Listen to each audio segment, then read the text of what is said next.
A taxi driver goes out of his way to give a free ride to a mother and her little boy who has a seizure on the road.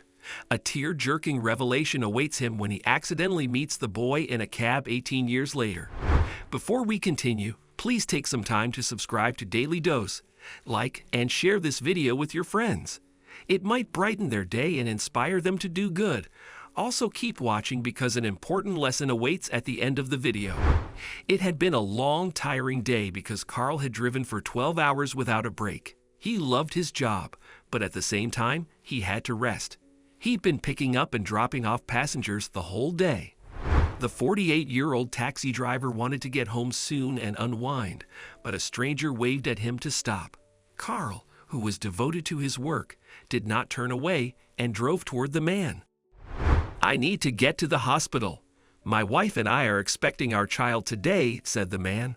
"My car's tire is punctured, and I've really got to go to my wife soon." "Hey, congrats, and please get in," Carl said. He was tired, but his duty came first. He dropped the man off at the hospital and was about to leave when the said, "Wait, you haven't collected your fare. How much?" But Carl refused. "It's all right, pal. I don't charge. All trips to hospitals are free." "You serious, man?" "Yeah, I won't sleep peacefully tonight if I take that money from you. It's a matter of a person's life, and it's priceless. So I don't charge those taking trips to the hospital. Have a good day, pal, and congrats again." Carl drove past the man, leaving him stunned. "Ah, I can finally get home now," the tired driver sighed. He crossed a mall and noticed a panic-stricken woman getting off a taxi with a child in her arms. What's going on? Why is she getting down and shouting at the driver? Carl wondered and slowed down near them. He realized that the woman was not yelling but was pleading with the driver not to leave her there. "Hey, get back. Please, I need your help," the woman cried as the taxi driver hurried away. "Come on, don't leave me here. I'll pay you more, please." Carl was curious and got off the cab to find out what happened. "Hey, miss, what happened? Why are you crying?" Carl saw her holding a little boy in her arms. The boy was having difficulty breathing, and his arms and legs were shaking uncontrollably. Carl realized the boy was having a seizure and asked the woman to get into his taxi. "He's having an attack. Please hurry up, miss. We have to get him to the hospital. Quick, get in." Carl drove as fast as he could, praying not to get trapped in traffic. The hospital was several miles away, so he had to race against time to save the boy. Meanwhile, he grew concerned about why the previous driver had dropped them off during such an emergency. The woman told Carl that she and her 4-year-old son, Tyler, were returning from the park when it started raining. "I told the driver I would pay him once I got home because I didn't have my purse with me. But then my son suddenly had a seizure, so I asked the driver to take us to the hospital instead. But he refused, saying it was several miles away, and dropped us off on the road because I had no money." "Don't worry, miss. We will get you to the hospital on time, all right? Will my son make it?" "I'm scared," she cried as fear hounded her. But Carl was determined to save Tyler, so he kept driving. Half an hour later, they arrived at the hospital. Tyler was rushed inside for treatment as his mother waited outside the ward, crying and hoping he would be fine. Meanwhile, Carl went out of his way to support the woman. He was hungry and exhausted but stayed back until the doctors gave an update about the boy. An hour later, "Mrs. Thomas, your son is out of danger now, but it could have been fatal if you hadn't made it here on time." Mrs. Thomas immediately looked at Carl and joined her hands in tears, thanking him for saving her son's life.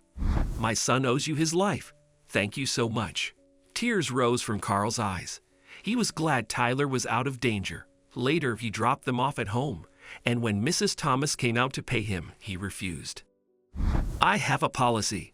No areas for those making trips to the hospital," revealed Carl. "I'm just glad I was there on time. I just did what any good human being would do. And I have 2 children, so I know what you must have been going through, stranded with your child who means the world to you. Have a good night, Mrs. Thomas, and please convey my regards to Tyler." Carl disappeared from Mrs. Thomas's sight as she remained awestruck by his kindness. He continued to be kind all his life and never changed his policy of dropping off passengers at hospitals for free. 18 years later, a tear-jerking encounter followed. 66-year-old Carl booked a taxi to the hospital. He had retired from work and had developed health issues due to old age. He was going to the hospital for some tests. He was waiting outside his house when a cab pulled over. "Hey, you're my ride." "Hold on a second, I'm coming." Carl waved at the young driver. He got in and told the driver to drop him off at the hospital. "All right, sir," the driver replied and continued driving. They didn't converse much during the half-hour drive when Carl checked his wallet and saw he did not have money. Luckily, he had his card, but was worried if the driver would accept cashless payment.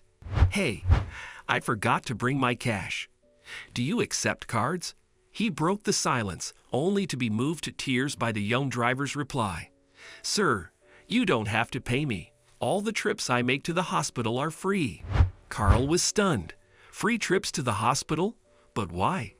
The driver looked at Carl through the rearview mirror and smiled. "Because when I was little, I had seizures on the road, and a kind taxi driver drove me to the hospital for free and saved my life. My mother told me the driver never charged for trips to the hospital. His kindness inspired me, so I do the same." Carl's heart felt lighter and happier. "What's your name, young man?" he asked the driver, and tears fogged his eyes when the driver said, "My name is Tyler." Carl spoke no more and looked outside the window, shedding tears of joy as they rode to the hospital.